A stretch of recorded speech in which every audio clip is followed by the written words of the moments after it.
যদি বাঁচতে চান, যদি বাঁচতে চান, যদি বাঁচতে চান, পরের চিন্তা করবেন না।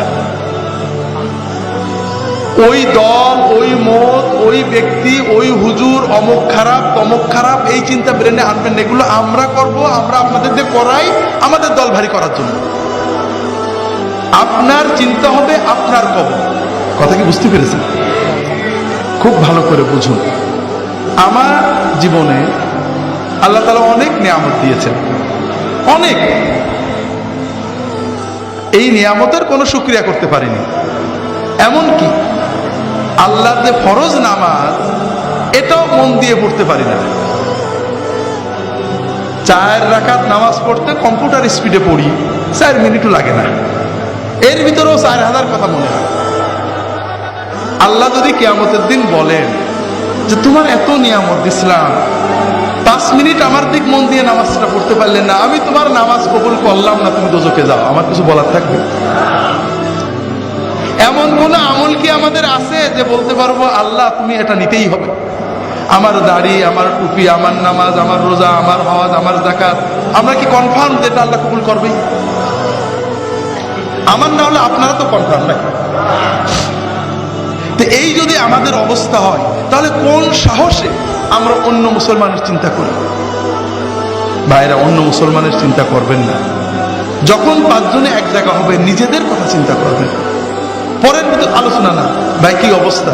আরে ভাই বলো না, নামাজটা ঠিক করে পড়তাম, মন বসে না, দোয়া করো। ছেলে মেয়েগুলো ভালো করে পালন করতে পারছে না, দোয়া করো।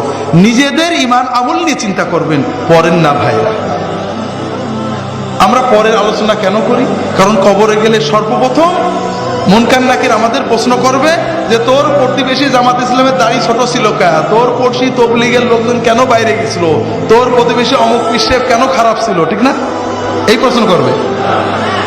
হাজরিন, নিজের কবরের চিন্তা করেন, নিজের হাসরের চিন্তা করেন।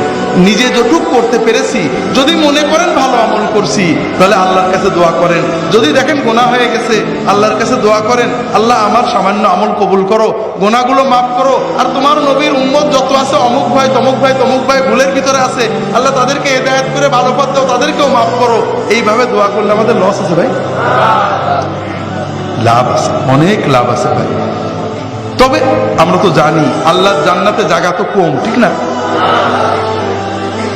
যদি ফুরফুরার মুরিদরা সব ঢুকে যায়, তাহলে তো আর তবলিগেরা চান্স পাবে না, ঠিক না? যদি জামাত ইসলামরা জান্নাতে যায়, সরমুনা আলে তো জায়গা হবে না, কম পড়ে যাবে, ঠিক না?